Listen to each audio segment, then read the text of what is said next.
베드로전서 1장 23절에서 25절 함께 같이 봉독하시겠습니다.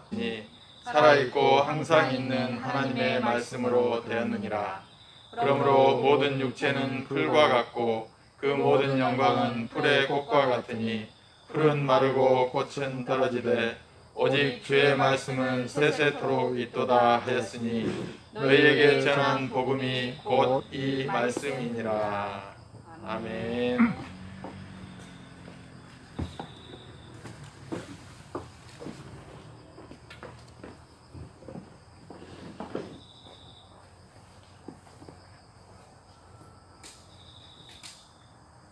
그럼 이 시간 우리 배상희 집사님 내가 깨달은 복음이라는 제목으로 지금까지 자신의 모든 인생 가운데 특별히 신길교회를 통하여 그렇게 깨닫게 하시고 가르치시고 인도하신 주님의 그런 은혜를 믿음으로 간증하며 고백할 때 우리 모두의 동일하게 역사하시는 성령님의 지혜와 권능의 역사를 통하여 여기에서 함께 예배하는 우리 형제 자매들이나 인터넷을 통하여 온라인으로 예배하는 우리 모든 형제들에게 또 전 세계의 모든 사랑하는 형제들에게 주님의 큰 은혜와 사랑이 넘쳐 흐르시기를 예수님의 이름으로 축복합니다. 아멘. 먼저 기도드리겠습니다. 사랑의 하나님 아버지 감사합니다. 제가 무엇이간데 이 자리에 앉을 수 있도록 은혜를 주셨고 또 깨달은 복음을 입술을 통하여 증거할 수 있도록 은혜를 주셔서 감사드립니다. 진리의 성령님께서 또 정직한 영으로 주의 이 모든 것을 다 증거할 수는 없을지라도 제 생애에 정말 기쁨으로 단을 거둘 수 있는 귀한 시간이 될 수 있도록 성령님께서 인도하실 것을 믿사오며 사랑이 많으신 우리 주 예수님의 이름으로 감사하며 기도드립니다. 아멘. 겁나 떨리네요 진짜. 제가 한 주간 또 그 전부터 정리를 하고 있었는데요. 계속 저에게 들려지는 말씀이 그 율법에 대하여 너가 죽었느냐. 그래서 한 주 동안 계속 운전하면서 들었던 게 우리 김원규 목사님이 이제 그 유튜브에 올려주신 복음 1에서 9까지인가 거기까지 이제 계속 이렇게 연타로 돌아가면서 듣고 나는 어디에서 문제가 있었는가 뭐 이런 것들을 참 깨닫게 하시면서 준비하게 하셨습니다. 일단은 제가 준비한 거 이렇게 증거할 텐데 앞뒤에 뭐 똑같은 말이 나오고 또 저기 할지라도 여러분들이 잘 걸러서 들어주시면 감사하겠습니다. 먼저 이 신길교회에 쏟아부으신 주의 사랑을 찬양하며 제가 받고 증거하는 이 복음을 나타내고자 합니다. 막상 이렇게 그 백지에 무엇을 어떻게 채워나가야 할지 몰라서 기도하기 시작했습니다. 진정 내가 깨달은 복음이 무엇인가? 어떻게 쉽게 또 접근할 수 있을까? 어떻게 풀어나가야 할까? 간절히 기도하며 나갑니다. 제가 신길교회 온 것은 98년도에 제가 안산에 오게 돼서 그 다음에 봄부터 여름 사이 병원에 이렇게 있으면서 성경 공부를 시작하게 됐습니다.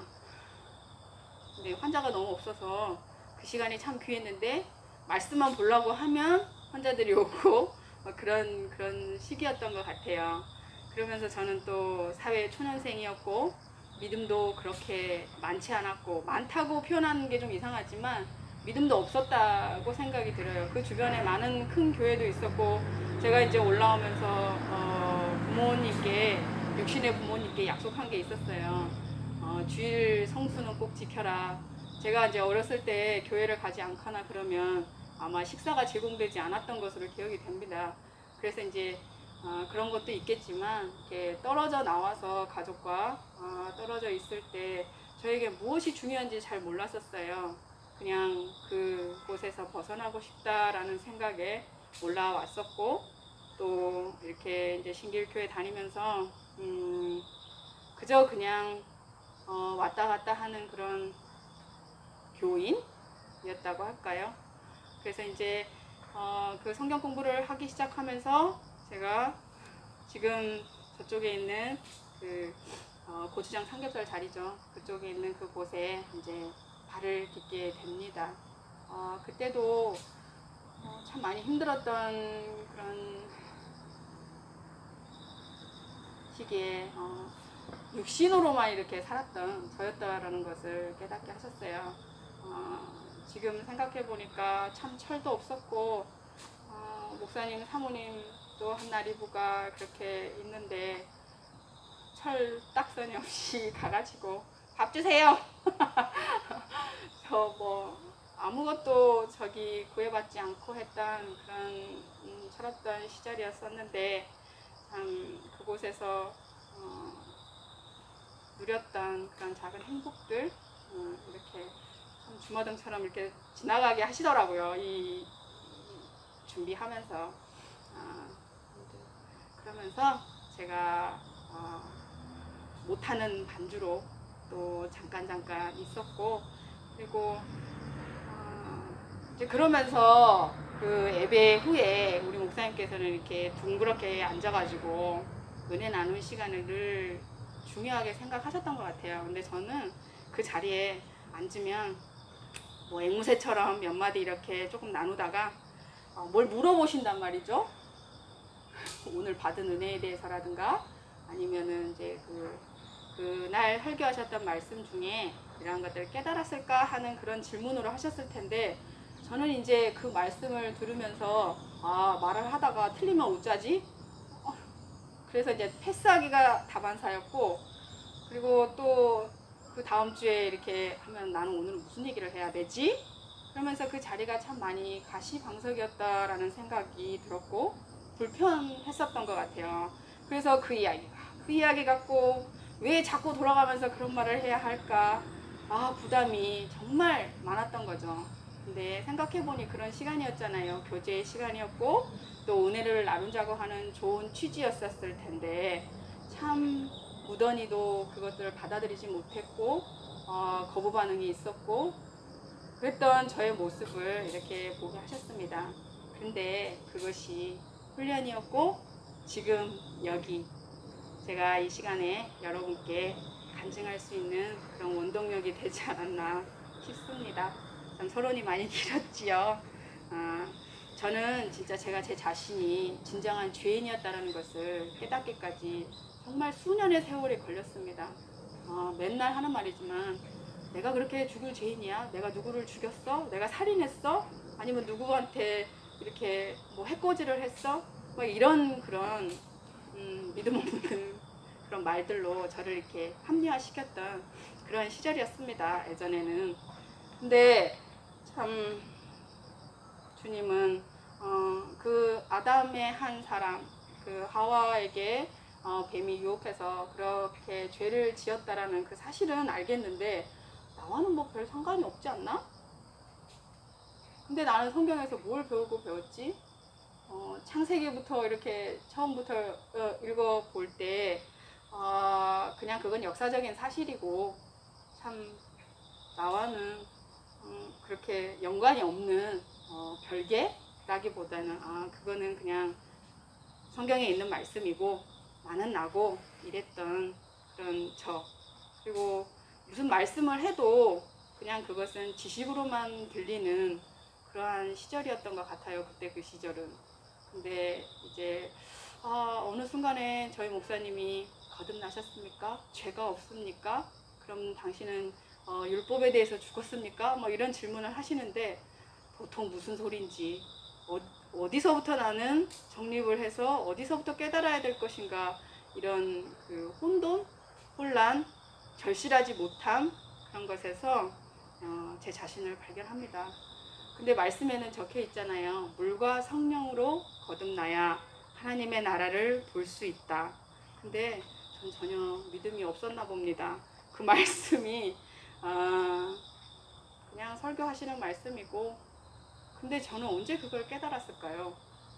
그런 은혜, 그것을 귀하게 여기지 못했던 참으로 배은망덕한 그런 사람 중에 하나였다라는 생각이 들었습니다. 그리고 또 안다고 생각을 했고 또 내가 주를 믿으니까 이렇게 선언하는 것 뿐이다. 근데 삶의 변화는 일도 없습니다. 또 불평하고 불만하고 또 비판을 일삼고 목사님은 왜 저래, 권사님은 왜 저래, 그런다면서, 그리고 또 목사님 설교하시면 이번 주 설교는 지난주 설교하고 별반 다른 게 없네. 또 계절에 따라 이렇게 성탄절이거나 부활절에 뭐 유월절에 이렇게 해마다 말씀을 증거하실 때 저의 마음에는 큰 요동이 별로 없었어요. 그 말이 그 말이고 저 말이 저 말이고 언제까지 그랬을까요? 참 믿음 없는 저를 이 준비하면서 너무나 많이 발견하게 하셨어요. 그래서 너무 많이 울었고,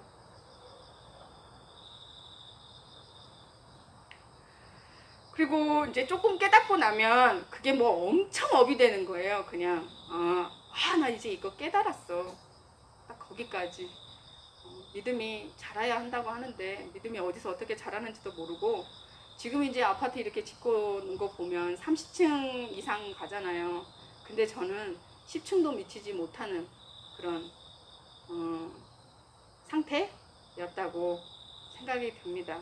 뭐 무사 안일에다가 무사 태평에다가 그저 그렇게 입술로만 감사하고 은혜 받은 거 감사하고 그리고 나서 또 금방 잊어버리고, 참 목사님께서 강조하시는 그 거듭남과 율법을 계속 접하면서도 이제 세미나도 하시고 그랬거든요. 그리고 저기 지금 있는 지금 신이 형제가 거하는 그 방에서 저희가 이제 새 집사님이 세미나도 하고, 그러면서 참 깨달았다고 많이 생각을 했어요. 저도 거듭났다고 많이 생각을 했고 그때 당시에는.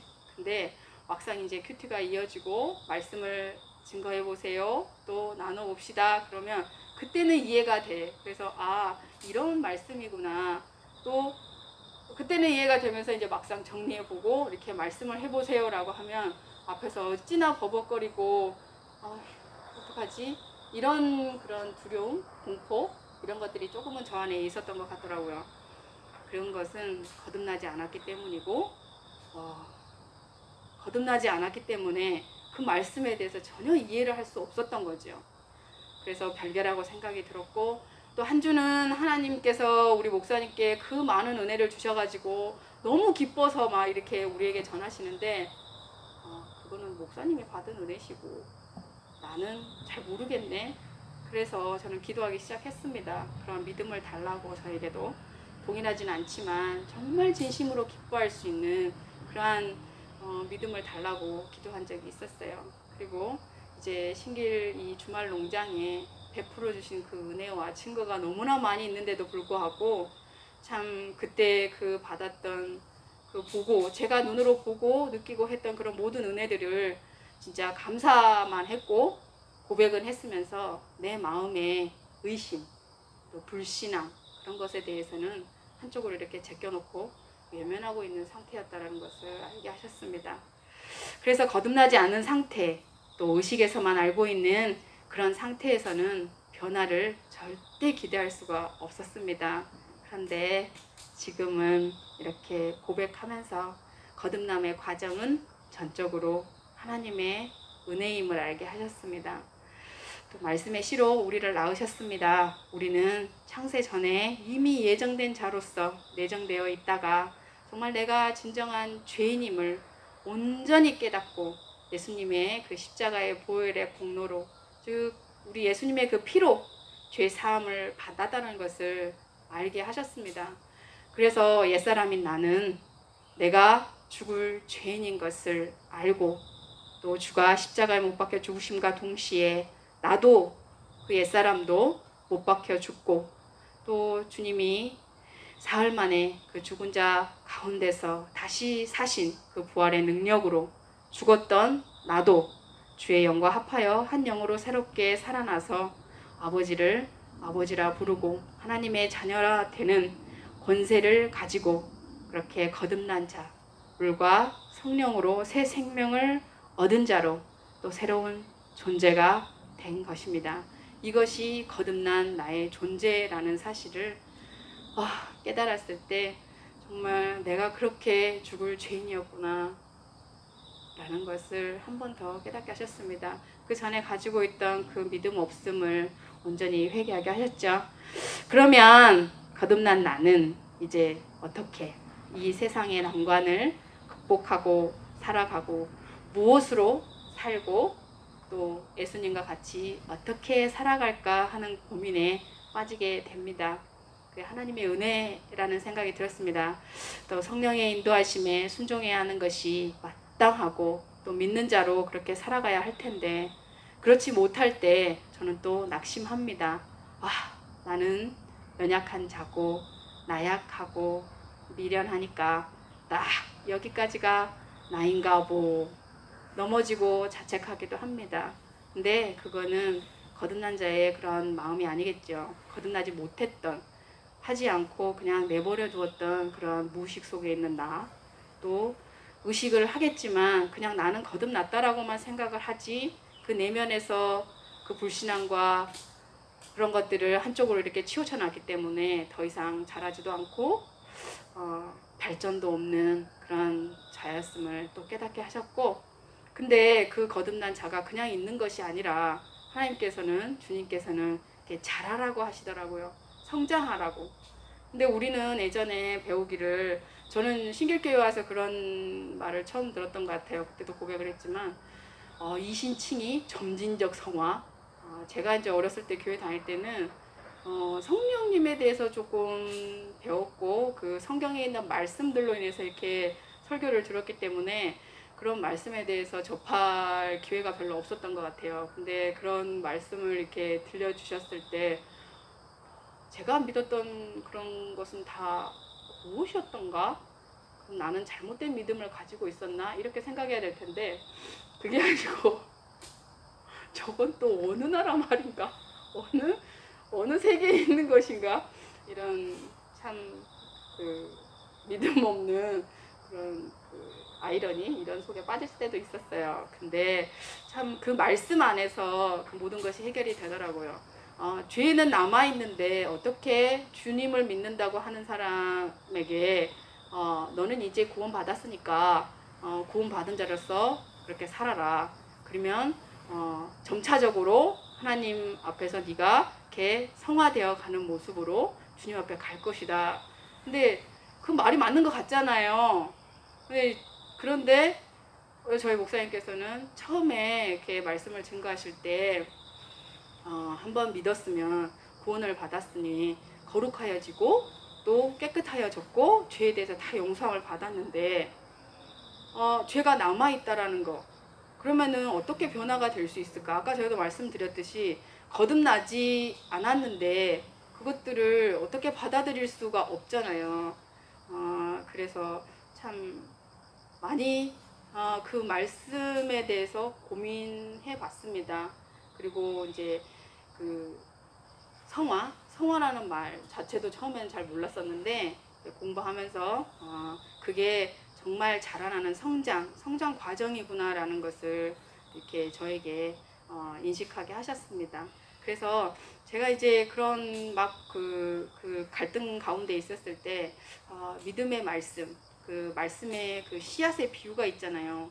그래서 길가에 처음에 또 가시밭에 돌밭에 좋은 땅에 그 뿌려진 씨, 이런 비유를 봤을 때 저는 딱 가시밭이라는 생각이 들었습니다. 그 세상에 염려도 있고 재물의 유혹도 있고 또 기타 욕심들이 이렇게 들어와서 말씀을 이렇게 막고 결실하지 못하는 자였어요. 그러니 어떠한 열매가 맺을 수 있었을까요? 그냥 중도 포기에 나는 아까도 말씀드렸듯이 나는 여기까지인가 보, 이런 그런 믿음 없는 그런 속에서 참 많이 갈등하고 그랬던 것 같아요. 저실하지 않았다는 거죠. 지난주 우리 김학시 집사님 너무 간절한 그 간증을 통해서 저에게 느껴지는 것은 참 그 모든 것이 주의 은혜였는데 그 은혜라고 고백을 하면서 저도 이렇게 말씀을 준비하면서 근데 그런 것이 그냥 습관처럼 아, 감사하다. 또 습관처럼 은혜 받고 또 그러한 것이 형식적이고 지극히 외식하는 자였다라는 것을 제가 깨닫게 됐습니다. 그리고 지난주에 정말 저는 좀 가시익에 바리새인과 같은 그런 자였음을 고백하게 하셨습니다. 정말 그 옆에 있는 세리가 저는 죄인입니다. 저는 죽을 죄인입니다. 저를 구원하여 주시옵소서 라는 그 기도보다는 저는 저들과 같지 않아서 감사합니다. 이런 기도를 했던 저의 모습을 발견하면서 참 아버지께 죄송했습니다. 근데 이제 그럴 쯤에 어느 날 목사님이 덕이 되지 않으니 기도와 사회를 멈추라고 하십니다. 그냥 그때는 순종하는 마음으로 명분으로 네 라고 대답을 하고서 제가 무엇을 어떻게 잘못했는지도 모르고 저의 신앙의 이제 본질부터 흔들리기 시작합니다. 마귀는 저한테 이렇게 속삭입니다. 여기 아니면 다닐 교회 없어? 그럼 그렇지. 넌 딱 여기까지요. 어때? 내 말이 맞지? 거짓에 동조하면서 마귀와 같은 저를 발견하게 하셨습니다. 그동안 그 받은 은혜는 무시해버리고 깨달았던 그런 복음이나 그 모든 것들이 다 무너져버리는 그 시기에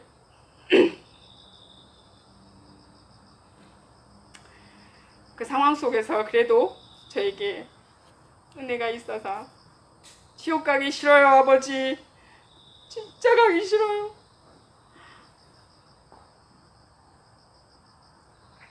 라는 말로 이제 눈물처럼 쏟아지는 그 눈물과 콧물과 얼룩지고 다시는 죄의 멍에를 지고 죄에게 종노를 하지 않겠습니다.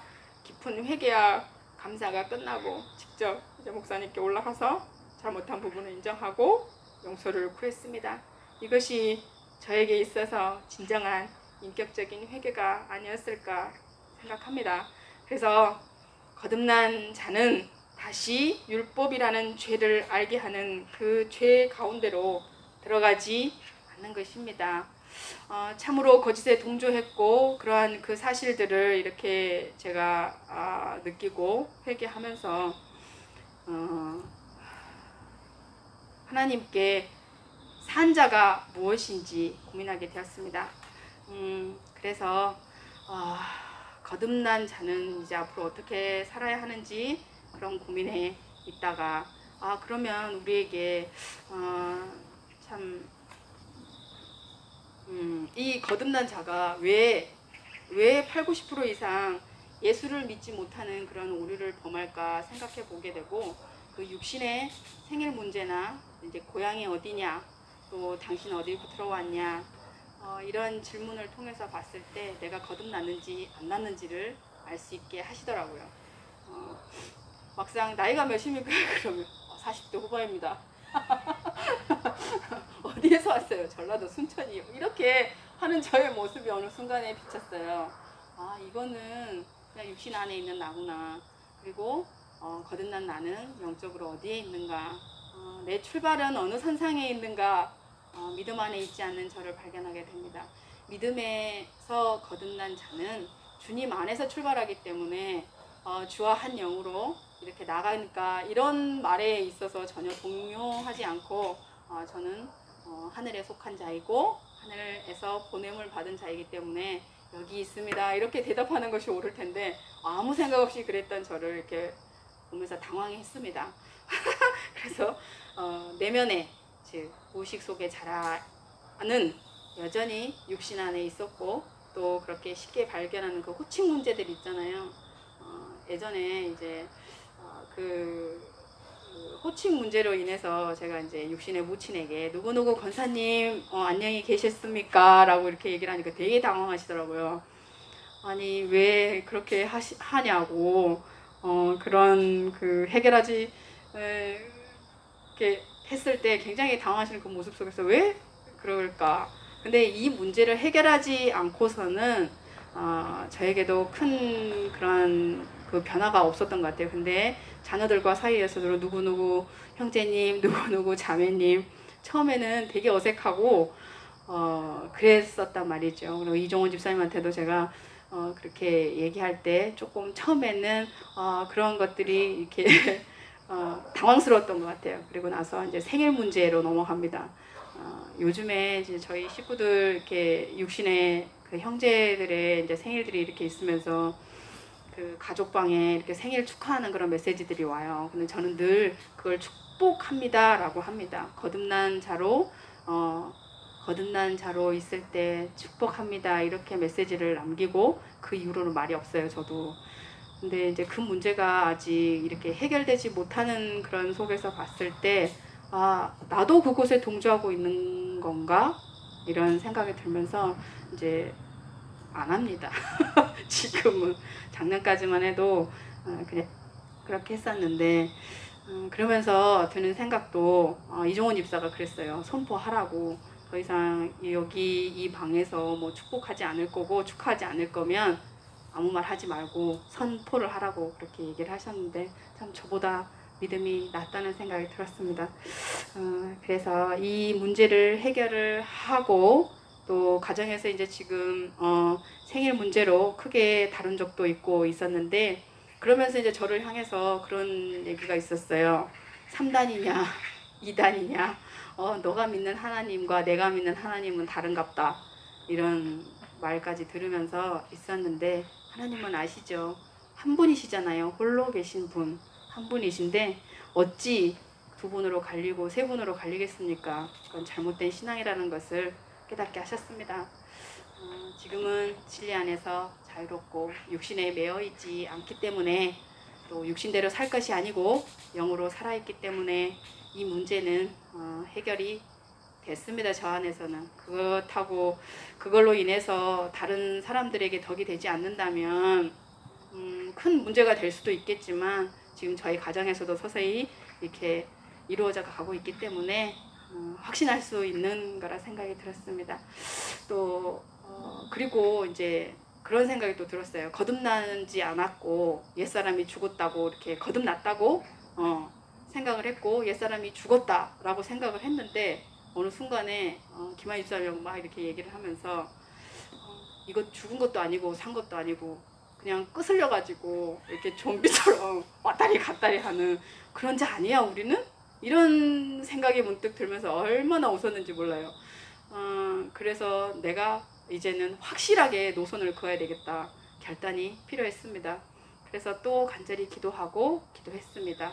그래 이렇게 살 수는 없어. 죽도 밥도 아니고 덤덤하든지 덥던지 차갑던지 하라는 주의 말씀이 있는데 참 뜨뜻미지근하면 뱉어 버리신다는 그 말씀을 듣고 또 붙들게 되고 또 포도나무에 붙은 가지의 그 사명을 생각하면서 기도하기 시작했습니다. 그러면서 한국교회의 그 믿음만을 강조하다 보니까 행위 구원론을 강조하는 또 카톨릭의 문제 또 구원파적인 신앙의 문제 그런 문제를 다루던 그런 시절이 있었습니다. 이런 문제를 발견한 우리 목사님도 대단하시지만 정말 성령님께서 해결해야 할 그런 부분이기 때문에 우리에게 숙제를 주신 건 아닌가 그러면서 또 예수님을 믿는데 뭐가 또 이렇게 복잡해 도대체 말씀 안에 거하면 되고 믿음이 있으면 되는 거 아니야? 저는 그게 문제란 것을 참 깨닫지도 못하고 심각한 상황이 이렇게 주어지면은 또 시작이네. 아이고 이런 그런 한숨 그러면서 또 저에게 목사님이 이렇게 툭 던지시는 말이 있었어요. 배 집사는 구원파적인 신앙을 갖고 계시네요. 이러길래 내심 그게 뭔가요? 왜 잘 나가시다가 나를 또 긁고 넘어지시나? 왜 또 나냐? 언제나 나냐? 그러면서 근데 믿음에 이렇게 문제가 생기거나 이렇게 얘기를 하시면 이렇게 들어줄 귀가 있어야 되고 마음에서 이렇게 어디가 잘못되었으니 내가 어떻게 고쳐야 될 것인가 라는 것이 돌이켜 봐야 되는 것이 마땅한데 자존심을 세우고 또 열등감에 쌓이고 마귀가 주는 생각에 이렇게 사로잡혀 가지고 남을 비난하고 또 정죄하고 네 탓이야 내 탓이야 이런 그런 저의 모습을 또 보게 하셨어요. 그러면서 회개하기보다 이제 인정하기가 싫은 거예요. 또 상대방을 이렇게 너무 탓하기에 급급했고, 그런 저를 이렇게 발견하게 하시면서 늘 그 드러내게 하시는 그 성령님이 어쩔 때는 참 야속할 때도 있었어요. 솔직히 저의 그 안 좋은 모습들을 이렇게 드러내시잖아요. 거짓을 드러내고 잘못된 것을 드러내고, 근데 그에 골맞던 것을 이렇게 터트려야 고쳐지는 거잖아요. 그거를 세상 이렇게 느끼게 하시면서 또 회개하고 감사하게 하신 우리 성령님께 영광 돌립니다. 매주 하나하나 또 육신의 생각, 잘못된 신앙관, 잘못 알고 있고 또 그 거짓된 복음 안에 있었던 그 저를 발견하게 하셨습니다. 참으로 진짜 놀랍고 신기한 일들이었습니다. 너무 이렇게 몰랐던 부분, 알고 싶지 않았던 그런 것까지 알게 하신 것에 대해서 심각했던 그런 일들이 전혀 심각하지 않았었어요. 깨닫고 나니까. 그래서 이제 거듭난 나는 주님 안에 한 영으로 또 깨닫지 못한 부분까지 성령님께서 깨닫게 하실 거라고 믿고 그 다음으로 넘어가겠습니다. 그래서 이제 저에게 그 율법에 대해서 참 많이 생각하게 하셨습니다. 율법과 복음에 대해서 율법은 우리에게 왜 주어졌다고 생각하십니까? 율법이 뭐라고 생각하십니까? 그래서 율법의 목적과 기능에 대해서 살펴보고자 합니다. 율법을 주신 목적은 첫 번째, 세상을 하나님의 심판 아래에 두시고자, 그래서 죄를 깨닫게 하시기 위해서 율법을 저희에게 주셨습니다. 두 번째, 그리스도를 믿음으로 구원하기 위해서, 또 죄인들을 그리스도께로 인도하는 초등교사의 역할을 하게 하기 위해서 율법을 우리에게 주셨다는 거죠. 즉, 죄를 깨닫게 하시는 것이 핵심 포인트입니다. 왜 이 말을 하냐면요, 미소자매가 얼마 전에 이제 저희 가정 예배를 드리고 있다가 율법에 대해서 제가 너무 장황하게 얘기를 했나 봐요. 그러니까 엄마 팩트만 얘기하세요. 팩트만 얘기하세요. 율법이 왜 주어졌는지, 그리고 율법의 기능이 뭔지.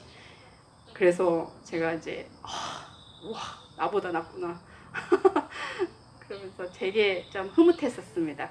그래서 그 율법을 다 지키고 행하는 자는 이 땅에 없다는 것을 알게 하시고, 또 율법은 죄를 알게 하고, 또 율법을 지키지 않으면 죽음으로써 그 죄를 치러야 한다는 것까지는 이해가 갔어요. 그리고 또 율법은 죄 아래 이렇게 가두는 감옥의 역할을 하는 것까지, 감옥에서 이제 벗어나려면 그 죄 지은 그 죄인이 죽어야만 그 감옥에서 벗어날 수 있습니다. 율법을 다 지켜 행하는 자가 의인은 없다고 하셨잖아요. 근데 그래서 율법으로 산다는 것은 하나님의 의를 행하는 자가 아니라는 말과 같고, 하나님 자신이 의로운 재판장이시기 때문에 율법에 따른 공의를 이루시기 위해서, 또 그리스도 공의를 성취하기 위해서, 또 그리스도의 죽음으로 모든 율법을 이렇게 완성하셨는데, 이 완성되었으니까 그 법의 역할은 다 한 것입니다.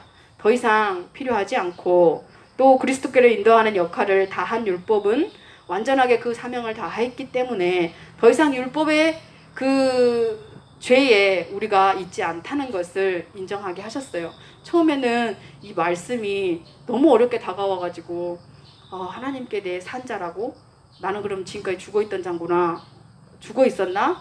뭐 때문에 죽어 있었나? 뭐 이런 그 참 얼토당토하는 걸로 제가 이렇게 심리전을 펼치고 있었던 그럴 때였어요. 그래서 왜 우리 목사님은 율법에 대해 이렇게 수많은 시간 동안 강조하시고, 왜 율법의 완성과 폐지가 우리 안에 이루어지지 않으면 예수님께로 갈 수 없는가까지 참 무던히도 많은 시간과 그런 것들이 헛되지 않았다는 것을 이 말씀을 제가 준비하면서 느끼게 됐습니다. 그래서 이제 그러고 있는 와중에 우리 김한희 집사님이 떡하니 말씀을 하나 제가 이제 준비하고 있던 중에 있었기 때문에 너무 감사했어요. 율법과 복음, 거듭나 또 우리 목사님 마지막으로 이렇게 저서하신 그 책의 27페이지를 인용을 하셔가지고 저에게 주신 말씀이 있어요. 율법에 대해 죽어야 하나님께로 산자가 되고 하나님의 의를 나타내게 됩니다. 우리가 율법에 대하여 죽는 것이 율법을 인정하고 하나님을 인정하고 하나님의 의로우심을 인정하고 하나님의 율법을 세우는 길입니다. 이 율법과의 관계가 끝났음을 믿는 것이 율법 앞에서 죄인이 죽었다는 것을 인정하여 하나님의 공의를 인정하고 율법을 세우는 길입니다. 이 말씀을 이렇게 정리를 하는데 제 온몸이 그냥 이거구나. 나는 근데 왜 율법 안에서 온전히 죽었다고 생각을 했는데 아까도 말씀드렸잖아요. 죽은 것도 아니고 산 것도 아닌 것이 왔다리 갔다리 했던 그런 제 모습을 보게 하시면서 이 말씀을 제 안에 이제 가슴팍에 새기게 되었습니다. 너무 감사하고 감사했습니다. 마태복음 5장 17절에 내가 율법이나 선지자를 폐하러 온 줄로 생각하지 말라. 폐하러 온 것이 아니요 완전하게 하려 함이라. 성취했다는 의미이기도 하고 또 주님께서 십자가에 운명하시면서 다 이루었다고 선언하셨습니다. 완성하신 것이고 그 법의 역할을 다 한 것이고 또 고린도 후서에 보면 그리스도의 사랑이 우리를 강권하시는도다. 우리가 생각하건대 한 사람이 모든 사람을 대신하여 죽었은즉 모든 사람이 죽은 것이라. 이 계명에 연약하고 무익함으로 패하고 히브리서에 나와 있죠. 이렇게 말씀에 선포되어 있는데도 불구하고 율법 폐지론자라고 또 우리가 무슨 큰 문제가 있는 오류자라도 된 것 마냥 우리를 분리시키고 또 그것을 깊이 들여다보지 않고 말씀을 묵상하지 않고 있는 그들에게 저는 감히 얘기하고 싶습니다. 이제 도덕법을 지피며 율법 아래 다시 내려가서 죄악 가운데로 들어가는 것이 그것이 잘못된 복음이 아닐까요? 율법이 들어온 것은 로마서 5장 20절에 범죄를 더하게 하려 함이고 율법은 죄를 제거할 수 없고 오히려 증가시키는 역할을 합니다. 그래서 아까 율법의 기능도 있었지만 이 율법의 역할, 율법의 목적이 있었죠. 율법의 목적과 이제 이 역할에 대해서 나옵니다. 율법은 법을 가지고 있지만 그것을 이렇게 죄로 이렇게 단정을 짓고 그 죄를 오히려 증가시키는 그런 역할을 하기 때문에 죄가 기회를 타서 계명으로 말미암아 내 속에 온갖 탐심을 이루었고 또 율법이 없으면 죄가 죽은 것임이라 라고 로마서 또 7장 7절에서 11절의 말씀에 나와 있어요. 선하고 의로운 율법은 죄가 아니지만 죄의 도구가 돼서 죄가 본성하게 합니다. 그러나 그 죄가 더한 곳에 은혜가 더욱 넘쳤나니. 죄의 권능은 율법이라고 말씀하셨어요. 율법의 1.1획도 땅에 떨어지지 않는다는 말씀으로 율법의 완성과 폐지를 믿지 않는다면 여러분 로마서에서부터 갈라디아서까지 다시 한번 묵상하시기를 권면드립니다. 만일 율법과 관계가 끝나지 않았다고 생각이 들면 그 율법에 대해서 내가 진짜 죽었는지 그리고 우리 대신 또 죽임을 당하신 그리스도의 죽음이 헛되게 되는 것을 아셔야 합니다. 또 만약에 그것을 이제 우리가 부인하고 그 결과로 또 하나님의 율법의 심판이 그리스도에게 이렇게 집행이 돼서 완성이 됐고 완료가 된 건데 인정하지 않고 십자가에서 다 이루셨다고 하신 주의 그 말씀의 선포가 부인이 되는 거잖아요. 그리고 그리스도께서 죽음은 율법의 마침이라고 하셨는데 그의 죽음이 나의 죽음임을 인정하지 않는다면 나의 옛사람은 죽지 않았고 또 나의 옛사람의 죽음을 인정하지 않으면 어디서부터 믿음이 시작이 되겠습니까? 그러니까 믿음의 기초가 흔들리는 거죠. 그래서 저는 감히 말씀드립니다. 거듭난 자는 내가 죄인임을 온전히 깨닫고 주 안에서 그 옛사람이 십자가에 죽고 다시 주님과 한 영으로서 이 세상을 이기며 살아가는 자가 거듭난 자이고 또 율법의 그 완성과 폐지를 온전히 내 안에 이루고 그리스도가 오신 후에는, 즉 우리가 그리스도를 믿는 후에는 율법 아래에 있지 않다고 성경에서 말씀하시기 때문에 믿으시면 됩니다. 아까 김한희 집사님 기도하시는 그 기도의 모든 것 안에 제가 말씀을 증거하고자 하는 그 말씀이 다 들어있어가지고 너무 감사했어요. 갈라디아서 2장 18절에서 보면 만일 내가 헐었던 것을 다시 세우면 내가 나를 범법한 자로 만드는 것이고, 내가 율법으로 말미암아 율법에 대하여 죽었나니 이는 하나님에 대하여 살려 함이라. 처음엔 무지 어려운 말씀이었다고 아까 말씀드렸잖아요. 거듭난 자가 아닌 육신, 즉 옛사람인 나에게는 죽고 사는 문제가 이제 이런 문제에 봉착하게 되고, 또 물과 성령으로 거듭났다고 이렇게 새롭게 태어난 자인데, 그러면 나는 아직도 율법 아래 있나? 이런 그런 그 왔다리 갔다리 하는 그런 삶 속에서 이제 확신을 갖게 하시는 그런 말씀이었습니다. 그리고 또 이렇게 거듭난 자가 새롭게 태어나서 이제 새로운 신랑을 만났잖아요, 우리 예수님을. 그래서 이제 한 가정을 이루었는데, 그렇게 새롭게 주시는 그 법, 새롭고 산 법, 생명의 성령의 법으로 사는 것이 이제 마땅하다는 결론에 이르게 하십니다. 근데 다시 옛사람, 또 전 남편을 따르고 그렇게 사는 것이 새로운 존재일까요? 아니잖아요. 이제 그렇게 말씀을 하실 때 그 포도주, 새 포도주와 그 부대, 그 예시가 저에게 너무 확실하게 와닿았어요. 헌 것에 새 것을 기워가지고 하면은 새 것도 버리고 헌 것도 버리고, 그러니까 새 포도주는 새 포도주에 담아야 하는 것이 마땅한 건데, 우리는 그런 오류를 늘상 범했던 거죠. 그냥 나 예수님 믿었으니까 그런 율법에 있던 그런 대표적인 법 있잖아요. 십계명. 그것은 지켜야 되는 법이고 도덕법이고, 그것이 없으면 우리가 무엇의 기준을 맞춰서 살아가야 되는가, 그런 것에 사로잡혔던 적이 저도 있었거든요. 근데 그것은 하나님께서 원하시는 게 아니잖아요. 새롭게 이제 새 인생을 살아가는데 어찌 과거에 얽매여서 살아가겠습니까? 새 것은 새 것대로, 또 그것을 받아들이는 그릇이 된다면 그 생명의 성령의 법으로 살아있는 법이잖아요. 내 마음판에 새겨진 법이고 돌판에 새겨진 게 아니라 그 법을 따라 사는 것이 마땅하고, 그것이 새로운 나의 존재라는 것을 확신하게 되었습니다. 너무나 참 귀한 그런 깨달음이었고, 저에게 그러한 모습들을 보게 하시고 알게 하셨습니다. 목사님은 참 23년 동안 걸쳐가지고 홀로 고통하시고 또 싸우시고 또 성령의 은혜로 이렇게 귀한 복음을 우리에게 또 정립해 주셨고, 그것을 목사님 거로만 생각하지 않고 또 저희들에게 하나라도 더 이렇게 알려주시고자, 또 이런 마지막에 이제 저희들에게 그 독후 감성문까지 쓰게 하시고, 그래서 본인의 복음을 정립하라고 성립하라고 하신 그 취지에 너무 감사하고 박수를 보냅니다.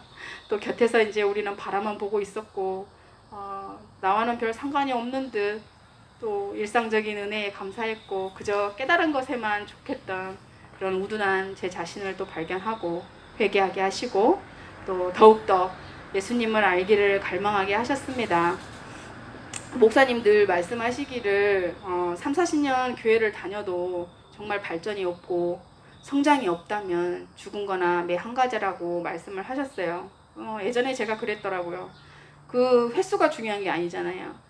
거듭나지 않았기 때문에 거듭났다고 머리로만 인식하고, 또 죄도 남아있으니까 나는 죄에 무너질 인간이라고 그렇게 어리석게 살았습니다. 예수님을 여러분 왜 믿습니까? 그냥 종교의 그 평안, 위안, 자아 충족 이런 것으로 믿지 않잖아요. 왜? 유일하신 분, 나를 구원하신 분이시기 때문에 예수님께로 가는 것이 마땅하다고 이 자리에서 감히 말씀을 드립니다. 그리고 이런 잘못된 신앙이 어디서 잘못되어 있는지를 아시기를 바라고요.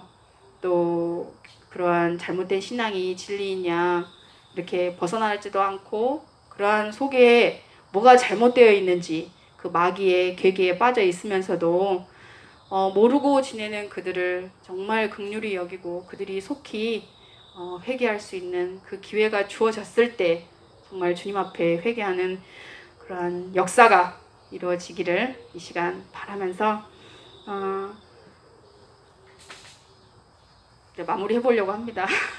믿음의 성장이 이루어져야 하고 또 우리는 예수 그리스도가 십자가의 죽으심으로 속죄함을 받았고 또 장사되었고 다시 살인 부활하신 주님과 연합해서 한 영, 우리는 이제 더 이상 죄에게 종노릇하는 죄가 남아있는 그런 존재가 아니라 새 생명 가운데 하늘에 앉힌 자로 또 주와 연합된 자로 주 안에서 일으킴을 받은 자로 다시 한번 강조하지만 거듭난 영이고 또 영생을 가진 자가 됐습니다.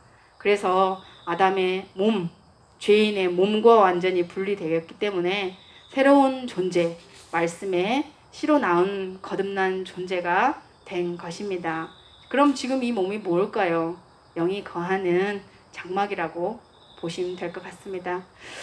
죽을 몸도 성령님이 거하시는 이제 성전으로 삼아 주셨으니 또 주님이 오실 때는 우리 이 몸도 신령한 존재가 되고 신령한 몸으로 변화된다고 하잖아요. 그런 소망을 가지고 또 그러니까 이 진리의 말씀, 이 모든 사실을 믿는다면 율법의 행위와 믿음의 행위가 다르다는 것을 저실히 알아야 한다고 생각이 들었습니다. 율법의 행위는 자기의 의를 주장하고 하나님의 의를 대적합니다. 믿음의 행위는 우리의 믿음을 증거하고 오히려 하나님의 의를 드러낸다고 하십니다. 우리가 잘 알고 있는 믿음의 조상 아브라함을 아실 거죠. 하나님을 경외하고 믿었기 때문에 독생자 이삭을 제물로 바치라고 했을 때 한치의 의심도 없이 번제물로 드리는 그 행위가 믿음의 행위입니다. 그래서 믿음은 행함입니다. 행함이 없는 믿음은 죽은 믿음입니다. 늘 강조하셨기에 이제 귀에 인이 박히고 또 믿음이 무엇인지 깨닫게 하셨고 그게 기초석이 되어 마음판에 새겨졌습니다. 주님은 저희에게 또 새롭고 상 계명을 주셨습니다. 요한복음 13장 34절 새 계명을 너희에게 주노니 서로 사랑하라. 내가 너희를 사랑한 것 같이 너희도 서로 사랑하라. 너희가 서로 사랑하면 이로써 모든 사람이 너희가 내 제자인 줄 알리라 하셨습니다. 그리고 또 내가 곧 길이요 진리요 생명이니 나로 말지 않고는 하나님께로 올 자가 없느니라. 그래서 우리는 예수님을 믿고 믿었으면 그 믿음대로 사는 것이 마땅하고 또 진리이신 예수님을 증거하라고 보냄을 받았기 때문에 우리는 그렇게 증인의 삶을 살면 되는 것입니다. 아웅다웅하면서 세상에 썩어질 것을 쫓아 사는 삶이 아니고 하늘의 신령한 복을 누리고 또 참된 빛의 자녀 되길 기도하고 주께 소망이 있음을 잊지 마시고 또 이 시대에 왜 질병과 거짓이 난무하고 또 미혹의 영들이 남봉꾼처럼 나오는지 우리가 기도해야 될 때이고 온전한 회개를 하고 또 아버지께 긍휼을 바라고 깨어있기를 간구합니다. 저에게 허락하신 이 깨닫고 믿고 행하는 거듭남의 삶, 율법과 복음 그리고 생명의 성령의 법, 즉 믿음의 법으로 오늘도 마귀를 이기고 하나님의 뜻대로 살아가는 또 그렇게 살아야 하나님의 나라의 유업을 얻고 면류관을 받을 자임을 명심하고 믿음으로 승리합시다. 사랑하고 축복합니다. 기도하겠습니다. 하나님 아버지 감사합니다. 두서없는 저의 모든 말들 속에 주님이 전하시고자 하시는 그 말씀이 있었기를 믿고 확신합니다. 정말 저 안에서 이루어진 그 모든 복음이 정말 거침없이 나아갈 수 있도록 은혜를 주시고 주와 함께 한 영으로 또 신길교회와 하나 되어 주님 앞에 영광된 자로 또 믿음의 도구로 사용하실 것을 믿고 우리 모두에게 그런 은혜와 축복을 허락하실 줄 믿사오며 사랑이 많으신 우리 주 예수님의 이름으로 감사하며 기도드립니다. 아멘.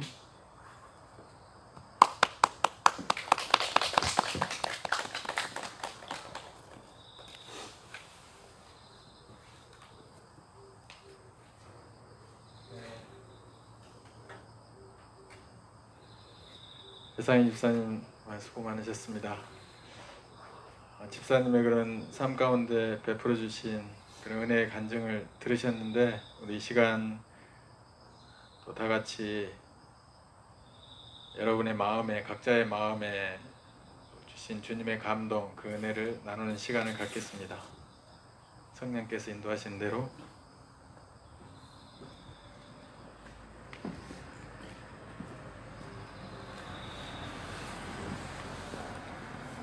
네, 배상희 집사님, 내가 깨달은 내가 깨달은 복음이라는 간증 설교 준비하시고 이렇게 전하시느라고 정말 수고 많으셨습니다.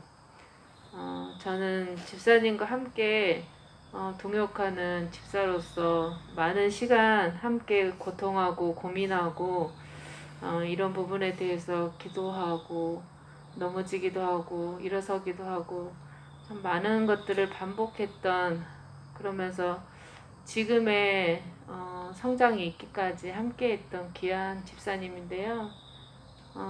집사님을 바라보면 항상 그 말씀에 대해서 살아보려고 애쓰는 그 모습이 늘 보였어요.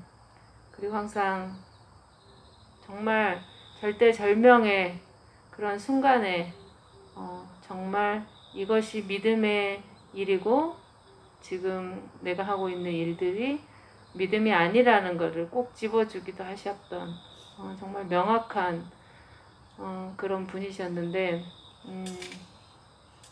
간증을 들으면서 중간에 그 예수님의 그 십자가의 죽으심이 곧 우리 옛사람의 죽음인 것을 믿고 인정하고 그리고 그 예수 그리스도의 십자가의 죽으심이 십자가에서 모든 율법을 이루시고 그 율법을 완성하시고 이제는 무익하여 패하신 그 예수님의 십자가의 죽으심을 인정하는 길이라는 거 도대체 믿음은 그것이 아니면 어디서 시작하겠습니까? 라는 그 말씀이 저의 마음에 되게 새롭게 다가왔어요.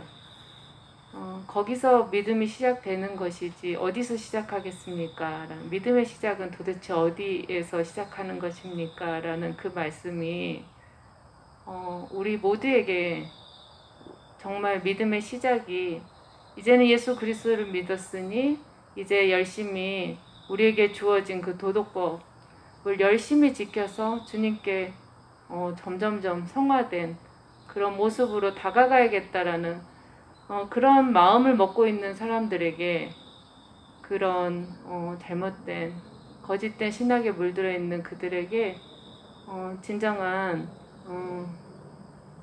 외침이 되어서 깨닫게 하시고 믿고 회개하여 진정한 예수 그리스도의 십자가의 그 공로와 보혈의 능력을 인정할 수 있기를 간절히 소망해 봅니다. 집사님 한 걸음 한 걸음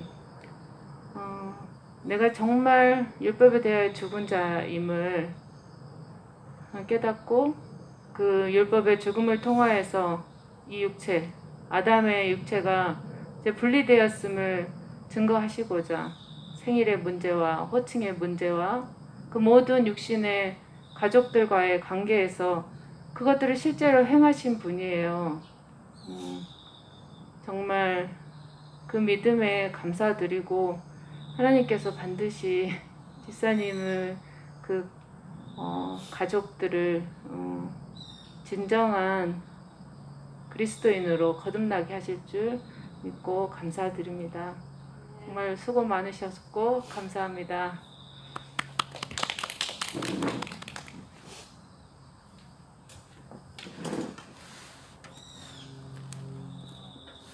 집사님, 오늘 말씀 내가 깨달은 복음에 대해서 듣고 있자니 감사드립니다. 집사님의 그 깨달은 복음이 우리 신길교회 신앙의 역사를 대변하고 있기도 하고, 그 깊은 일들이 많이 있었구나, 고통하는 일들이 많이 있었고, 또 목사님과 교회와의 갈등 가운데서 많은 시련과 그런 아픔이 있었는데 잘 버텨주시고, 또 오늘 이렇게 명쾌하게 이렇게 그 말씀을 믿음으로 이렇게 해결하고, 그 말씀에 믿어져서 간결한 거듭남의 자신의 신앙을 회복해 하신 하나님의 성령의 역사를 보게 하심을 감사합니다.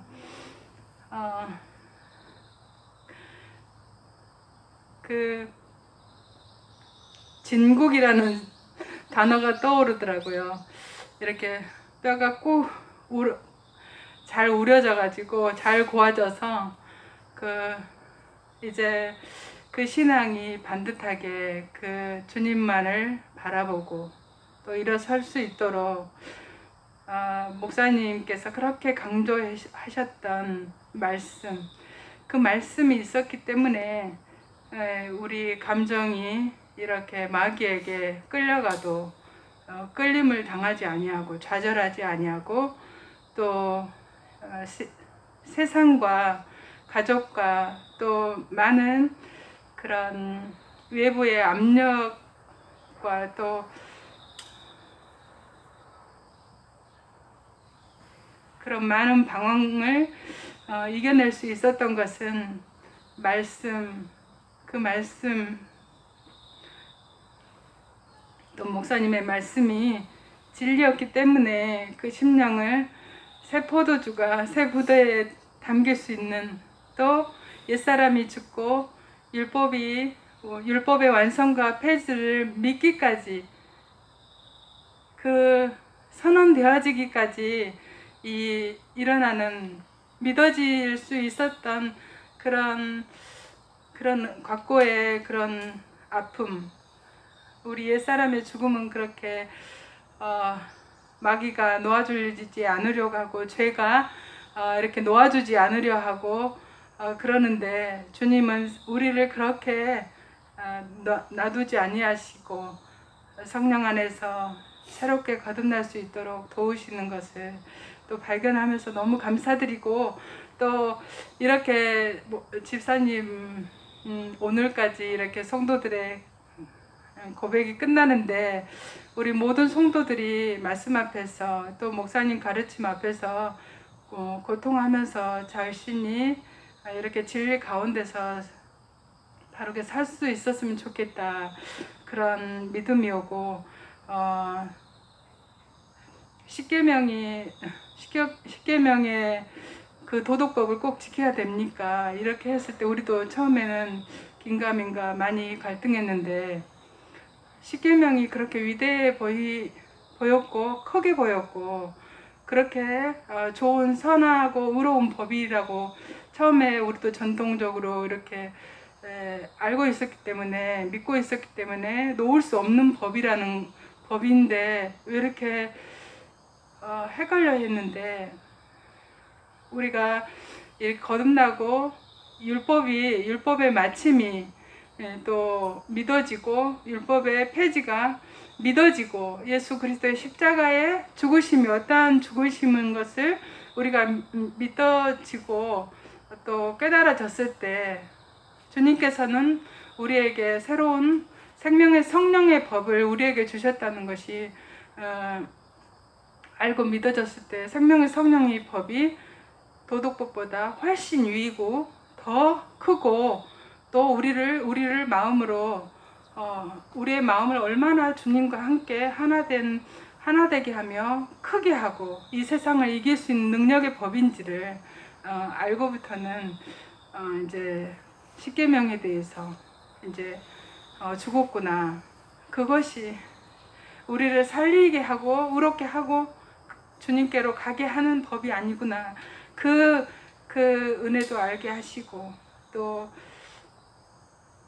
우리 배상희 집사님이 신길교회 우리와 같이 희노애락을 다 같이 할 수 있어서 너무 감사드리고 정말 그 신길교회 역사를 이렇게 보게 하신 것에 감사드리고 온라인으로 예배드리는 모든 성도님들도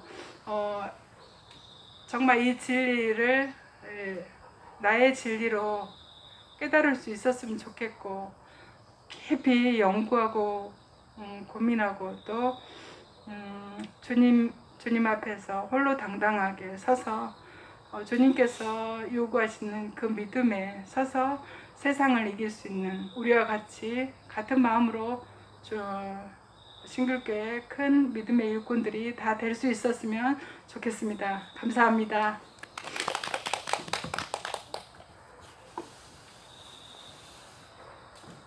네, 배상희 집사님 오늘 정말 은혜롭게 그동안 주님이 주시는 그 깨달은 또 복음을 이렇게 잘 나눠주셔서 감사합니다. 신길교회 첫 초창기 또 이렇게 때부터 함께 하신 우리 집사님으로서 이렇게 그런 간증 속에서 우리 신길교회가 그렇게 자라왔구나 이런 것들을 또 같이 공감하면서 느꼈고 그 안에서 참 거듭나지 못했을 때 자기 안에서 그 유신 가운데서 참 고통하면서 또 갈등하면서 또 이해되지 않는 그런 여러 가지 또 내가 그렇게 그런 죄인인가를 아직 알지 못한 상태에서 또 참 많이 의심하고 의아해하고 이런 많은 시간들이 있었는데 그 속에서 참 저희가 함께 있었다는 생각이 들었어요. 들으면서 나도 그랬었다는 생각이 듣고 참 그런데 그 시간을 주님의 은혜로 버티고 이렇게 많은 사람들이 참 떠난 많은 사람들이 있다는 걸 우리가 알잖아요. 그 가운데서 참 이곳에 아직까지 있다는 건 참 주님의 은혜다. 그리고 이제는 그걸 돌이켜 보면서 그 과정 속에서 이 정말 진리 안에서 이렇게 거듭난 자로 돌아보면서 그 동안 베푸신 하나님의 은혜를 이렇게 간증하며 찬양할 수 있다는 게 얼마나 큰 은혜인가 이런 걸 다시 한번 생각하면 참 감사드립니다. 집사님 그 간증 속에서 바리새인과 같은 사람이었다 이런 고백이 참 저도 오늘 들으면서 참 은혜가 됐습니다. 세리는 정말 자기의 가슴을 치면서 하나님 앞에 고개를 들지 못하면서 나는 죄인이라 고백하지만 바리새인은 하나님 앞에 기도하면서도 자신은 저런 세리와 같지 않아서 참 감사하다 이런 기도를 했잖아요. 참 많은 시간 동안 나도 그런 존재로서 있었다는 생각이 들었고요. 그런 자신을 또 깨닫게 하셔서 참 그런 죄인이라는 것을 또 깨닫게 하셔서 이렇게 고백하게 하신 것도 참 주의 은혜라는 것이 너무나 감사드리고 또 이제는 그런 육신 가운데 있지 않고 예수님의 십자가의 죽음과 함께 그 죄인된 자가 함께 죽고 거듭난 자로서 하나님 아버지 아들로서 이렇게 살게 하셨다는 것에 대해서 너무 감사하는 그런 고백이 그러면서 또 그곳에 그 거듭난 자로서의 삶에 있어서 정말 여러 가지 나의 자신의 삶 속에서 많은 부분들이 이제 그 거듭난 자로 살아가야 하는데 그 중에서 가장 큰 것이 우리 신길교회에서 정말 깨닫게 하신 것이 호칭과 이런 또 이런 그 생일의 그런 문제들이 있었잖아요. 저희도 그 과정 가운데 있었기 때문에 참 많은 공감을 하는데 그것을 이제 극복하고 또 그렇게 은혜를 나눠주셨는데 참 별거 아닌 것 같은데 뭐 꼭 그렇게 해야 되나 이런 생각 가운데 있을 수 있지만 그것이 거듭난 자기 자신을 그 호칭이나 이런 생일에 이런 것들로 인해서 부정할 수 있는 결과를 초래하기 때문에 참 중요하다는 것을 우리가 깨달았었는데 네, 그런 걸 극복하고 또 그렇게 거듭난 자로서 살아갈 수 있게 된 것에 참 감사하고요.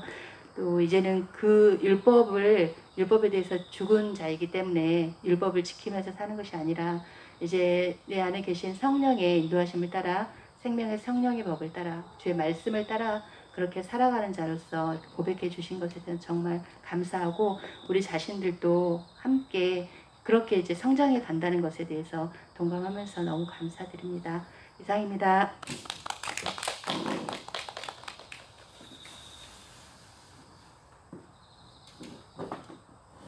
저는 집사님이 신길교회에 어떻게 함께 하게 되어서 지금까지 어떻게 성장하셨는지에 대해 듣고 은혜를 많이 받았고 그 마음이 성령님을 통해서 저에게도 느껴지고 저에게도 은혜가 되었기에 저도 감사드립니다. 여기까지 하겠습니다.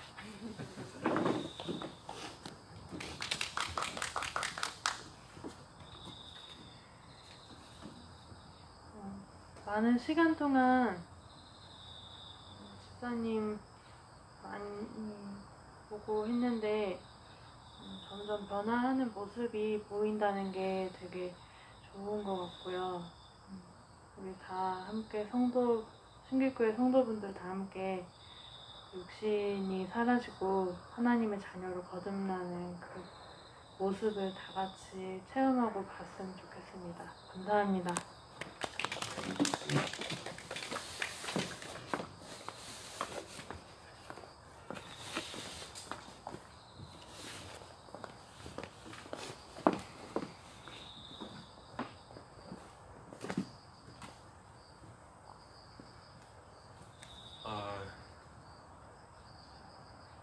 배상희 집사님 그 얘기를 듣다 보니까 하도 이 하늘을 두루마기 삼고 바다를 먹물 삼아도 기록할 수 없는 것이 우리 아버지의 사랑이라고 이렇게 돼 있는데 지금까지 베풀어 주신 그런 모든 은혜를 생각하면 이 짧은 시간에 이 작은 지면 이렇게 기록해서 다 말하기가 어렵겠구나 그런 생각이 들었습니다. 집사님의 그 간증을 들으면서 그것을 다 말하려다 보니까 좀 이렇게 두서없이 들리기도 하고 집사님의 그런 모든 인생 가운데 하나님은 너무 커서 그랬다는 생각이 들었고요.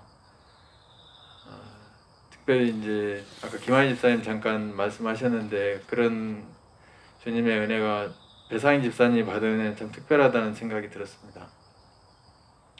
먼저는 어려서부터 원래 한국 교회의 그런 기존 신앙을 가졌던 육신의 부모님 아래에서 육신의 어머니는 권사님이시고 육신의 부친은 집사님이시고 또 고려계열은 친척들이 다 장로님이시고 권사님이시고 이런 기독교적인 문화의 가정에서 이렇게 태어나서 어려서부터 주일을 목숨처럼 지켜야 되는 주일 성수의 그런 주일날 예배 안 하면 밥을 안 주는 그런 환경 가운데서 자라가지고 새롭고 상기한 신길교회에 와서 목사님한테 새로 성경을 배우면서 이런 신길교회에서 말하는 거듭남이라든가 율법의 완성과 폐지라든가 성령의 생명의 법으로 사는 이런 모든 진리의 말씀들은 지금의 우리도 경험하고 있고 많은 한국교회에서 신학적으로 이렇게 비판을 받고 반대하는 입장에 있는데 20여 년이 넘는 세월 동안 그런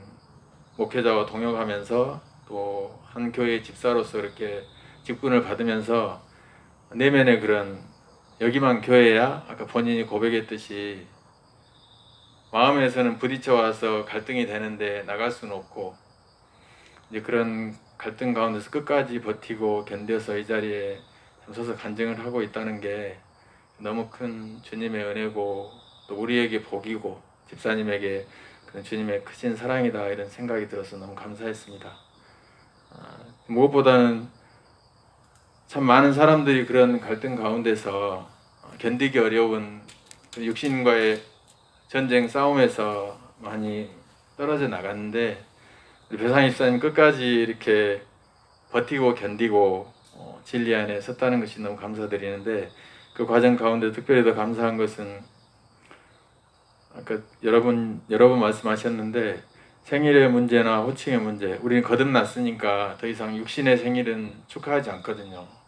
우리 교회에서는 육신의 생일은 축하하지 않고 예수님을 믿고 거듭나서 하나님의 자녀의 영광의 아들로 된 그 날을 기념하고 축하하고 새로운 존재로서 살고자 결심하고 그렇게 나가죠. 그리고 호칭도 옛사람은 죽었으니까, 모든 관계에서 끝났으니까, 세상에 대해서 죽었고 모든 혈육에 대해서 죽었으니까 거듭난 하나님 아버지 아들들로서 형제로서 이제 아버지만이 진정한 나의 아버지, 우리 아버지고 우리는 형제로서 살아가는 그런 믿음으로 호칭을 바꿔서 믿음으로 이제 우리는 부르고 있는데, 많은 사람들이 그것을 믿는다고 말하면서도 실제 삶에서는 그 믿음에 반대되는, 형제간의 우애가 끊길까, 사람들이 미워할까, 이런 어떤 두려움에서 뒤로 물러나는 경우를 많이 봤는데, 그래도 우리 배상희 집사님은 모두가 다 기독교적인 가정에서는 상황 가운데 있음에도 그것을 믿음으로 결단하고 실행하고 지금도 그렇게 전쟁 가운데 진리의 싸움 가운데 있어서 믿음을 고백하고 계시는데, 참 그런 부분들이 너무 감사했습니다. 주의 놀라우신 은혜를 찬양하며 주의 은혜를 감사합니다. 이상입니다. 목사님.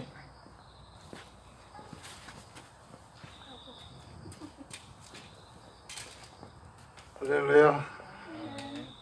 이제 오늘로써 우리 내가 깨달은 복음, 우리 집사님의 간증은 끝나고, 다음에는 우리 캄보디아의 박모디 선교사님, 그 다음에는 이제 9월 마지막 주에는 이승근 선교사님, 이렇게 간증 설교가 있겠습니다. 오늘 집사님 말씀 잘 들었고요. 지난주도 우리 김한 집사님 그 설교 간증 잘 들었는데, 사실은 여러분이 우리 신길교회 기둥 같은 집사님들이에요. 단순한 그 집사님의 설교 간증이 아니라 이 한국 교회, 그다음에 전 세계에 흐르는 이 시대적인 영성을 극복한 그런 새로운 영성이 시작됐다는 것을 선포하는 거예요. 그게 중요한 거예요. 그리고 이제 이것이 단순히 어떤 목회자에게서 선포되는 그런 복음이 아니라, 그것이 땅에 심겨져서, 성도들의 심령에 심겨져서 그 복음이 싹이 나서 이제 자기의 입술로 그것을 온 세상에 이것이 진리다 선포할 수 있는 그런 우리가 첫 발을 내딛었다는 데 저는 의의를 두고 싶어요. 참 역사적인 순간입니다. 이거는 단순한 문제가 아니에요. 그래서 두 집사님이 더욱더 이 믿음의 발전에 정진하고 쉬지 말고, 그것이 더 풍성한 성령의 열매가 맺혀져서 하나님의 은혜의 그 증거가 될 수 있도록 반드시 이 진리로 말미암아 믿음의 승리의 삶을 살 수 있게 되기를 바라고, 또 우리 하나님 아버지께서 그렇게 해 주실 줄로 믿습니다. 우리가 복음은 우리에게 구원을 주시는, 그 믿는 자에게 구원을 주시는 하나님의 능력이 됨이라 로마서에 이렇게 기록되었는데요. 이 복음을 바르게 깨닫고 믿는다는 게 그렇게 중요합니다. 만약에 이 복음이 희석되거나 복음이 오해되거나 잘못된 복음을 들려지게 되면 모든 게 수포로 돌아가는 거예요. 예수님의 그 십자가의 희생과 하나님 아버지의 그 영원하신 뜻과 우주 만물을 창조하신 그런 영원하신 계획이 수포로 돌아가는 것이기 때문에 사도 바울을 통해서 다른 복음, 변질된 복음을 전하는 자들에게 저주가 2번씩 선언되는 거예요. 그거는 이터널 컨덴드라고 기록되죠. 영원히, 그건 사함이 없는 정죄예요. 마귀들이 들어가는 영원한 불못에 던져지는 저주예요. 그런데 우리가 이 복음을 전하고 또 복음을 들으면서도 이 진정한 진리의 복음에 대해서 소홀히 여긴다는 거예요. 자기의 생각, 자기의 경험, 인간의 생각으로 이 하나님의 말씀을 희석시키는 거예요. 이거는 본인의 인생과 삶에도 치명적이고 교회에도 치명적인 거예요. 그래서 여러분들이 진실로 복음을 사랑하고 이 복음의 진리를 깨닫기 위해서 귀를 기울이고 전심전력을 다 기울여야 돼요. 마음을 기울여야 돼요. 은혜를 구하고 성령에 의지해서 신비로운 계시이기 때문에 계시의 성령이 아니고서는 깨달을 수 없습니다. 하나님의 은혜를 구하고 기록된 성경을 순수한 마음 그대로 믿었으면 좋겠어요. 오늘 우리 주님께서 우리 집사님들의 이 간증을 들으면서 얼마나 기뻐하실까 이렇게 생각하고 정말 우리 신길교회가 수는 많지 않을지라도 이제 온 세상을 향하여 이것이 진리다, 진리의 복음이다 선포하는 이 시점에서 성령께서 강력하게 역사해 주시고 또 우리 주님께서 천군천사를 함께 해주시고 우리 집사님들의 인생과 삶에 새로운 삶이 시작됐다는 것 그것을 아시고 그런 간증이 이제 앞으로 하나님의 이 성령의 역사가 복음은 우리를 구원하시는 하나님의 능력이에요. 복음을 깨달았으면 복음을 통해서 주시는 하나님의 모든 영광 모든 하나님의 신령한 복 그것을 다 소유하게 되는 거예요. 그래서 우리 집사님들을 간증하는 여러분들의 삶에 지금 오늘부터 특별한 하나님의 은혜가 임하기를 바라고 또 임할 줄로 믿습니다. 네, 그리고 우리 온라인으로 참여하는 우리 모든 성도님들도 정말 진리를 사랑하고 복음을 위해서 인생을 한번 걸어봐요. 복음을 위해서. 복음을 사랑해서. 복음에는 하나님의 그 신성과 능력, 영광이 다 들어있어요. 저는 그것을 소망하면서 정말 하나님 앞에 모든 영광과 감사를 올려드립니다. 감사합니다.